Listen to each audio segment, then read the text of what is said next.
सोचिए अगर किसी की नौकरी के नियम उसकी जान बचाने के नियम बन जाएं तो। आज हम एक ऐसी ही कहानी की परतों को खोलेंगे और देखेंगे कि आखिर इसमें ऐसा क्या है जो इसे इतना डरावना बनाता है। और यही सवाल इस पूरी कहानी का दिल है। तो चलिए यहीं से शुरू करते अपना सफर उस खौफनाक रात के अंधेरे में। तो कहानी का हीरो है अर्जुन, और बेचारा एक ऐसी जगह फंसा है जहां उसे एक ऐसी नौकरी उठानी पड़ रही है जिसके बारे में ना पूरे शहर में सिर्फ डरावनी बातें ही होती हैं। अब सवाल ये है कि भाई कोई ऐसी नौकरी क्यों करेगा, है ना? तो जवाब है मजबूरी। माँ बीमार है, 3 महीने से कॉलेज की फीस नहीं दी है और स्कॉलरशिप भी हाथ से निकल गई। मतलब हालात इतने खराब हैं कि बॉम्बे रोड का वो बदनाम गैस स्टेशन भी उसे एक उम्मीद की किरण जैसा लग रहा है। उसका जो सबसे अच्छा दोस्त है भास्कर, वो उसे रोकता है, बहुत रोकता है। पर उसकी ये चेतावनी सिर्फ एक दोस्त की चिंता नहीं है, आप समझिए। ये आने वाले खतरे का पहला इशारा है, पहली घंटी। और यहीं से कहानी अपने सबसे अजीब, सबसे रहस्यमयी हिस्से में दाखिल होती है। एक फोन कॉल आता है बॉस का और मिलती है एक डायरी जिसके अंदर लिखे हैं कुछ बहुत ही अजीब नियम। और यहीं से कहानी का असली खौफ शुरू होता है। अर्जुन को मिलते हैं 5 नियम, और ये कोई आम नियम नहीं है। ये समझ से बाहर हैं। पहला, किसी भी कस्टमर से कभी ये मत पूछो कि वो कहाँ जा रहा है। दूसरा, अगर किसी गाड़ी के हेडलाइट बंद हो तो उसे जलाने को मत कहना। तीसरा, जो बर्फ जैसे ठंडे पैसे मिलें उन्हें पुराने कैश बॉक्स में ही रखना। और चौथा, सुबह 3 बजे के बाद सारे दरवाजे खिड़कियां बंद कर लेना और भूलकर भी बाहर मत देखना। और पांचवा और सबसे खौफनाक, अगर 3 बजे के बाद हॉर्न की आवाज सुनाई दे तो समझ जाना कि तुमने कोई नियम तोड़ दिया है और अब बचने का कोई रास्ता नहीं है।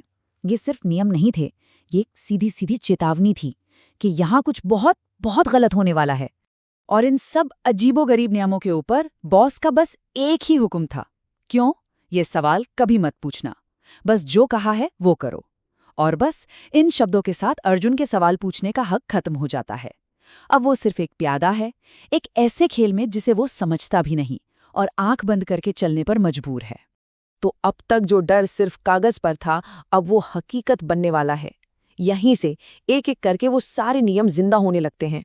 और फिर रात के सन्नाटे में एक काली कार आकर रुकती है, और हाँ, ठीक नियम नंबर 2 की तरह उसकी हेडलाइट्स बंद हैं। अर्जुन के लिए ये पहला सबूत था। नियमों की वो डायरी अब हकीकत बन चुकी थी। कार के अंदर से एक आवाज आती है, पर वो आवाज इंसानी नहीं लगती, एकदम बेजान, ठंडी, जैसे कोई कुएं के अंदर से बोल रहा हो। टैंक फुल कर दो। बस उसी पल अर्जुन समझ जाता है कि ये रात नॉर्मल नहीं है। और फिर बारी आती है नियम नंबर 3 की, पेमेंट की।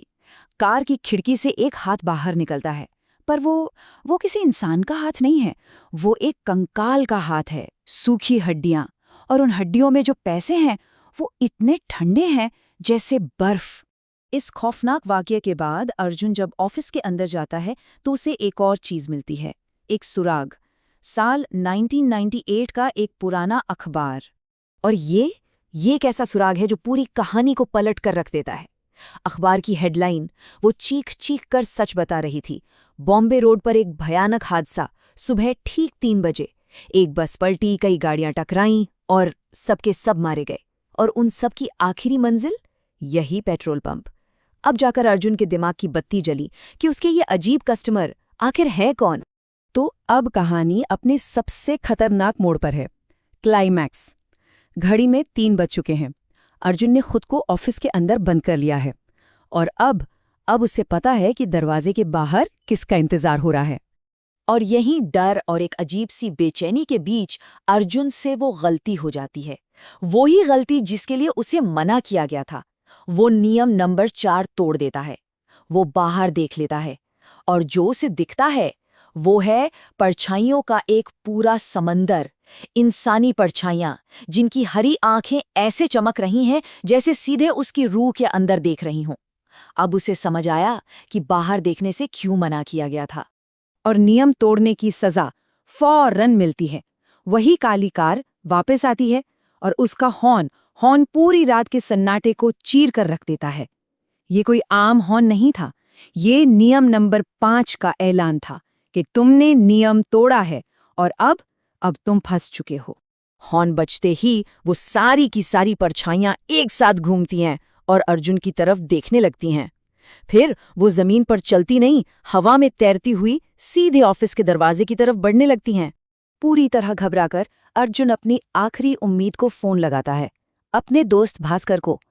लेकिन फोन के दूसरी तरफ से भास्कर की आवाज नहीं आती, बल्कि वही ठंडी बेजान आवाज आती है, टैंक फुल कर दो। और इसके साथ ही बाहर की दुनिया से उसका कनेक्शन हमेशा के लिए कट जाता है। फिर सुबह होती है, बॉस आता है, ऑफिस का हाल पूछो मत, सब कुछ तहस नहस हो चुका है। और यहीं पर बॉस अर्जुन को उस रात का वो सच बताता है जो सब कुछ बदल देगा।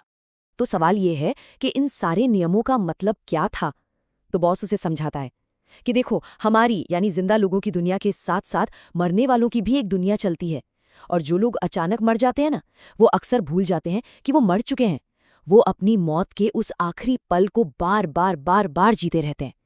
तो ये जो नियम थे, ये कोई नौकरी के नियम नहीं थे। ये एक दीवार थी जो इन दो दुनियाओं को आपस में टकराने से रोकती थी।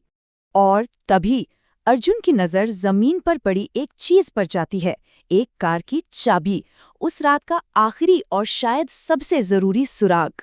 बॉस की एक थ्योरी है इसके बारे में। वो कहता है कि ये चाबी एक तरह का थैंक यू है।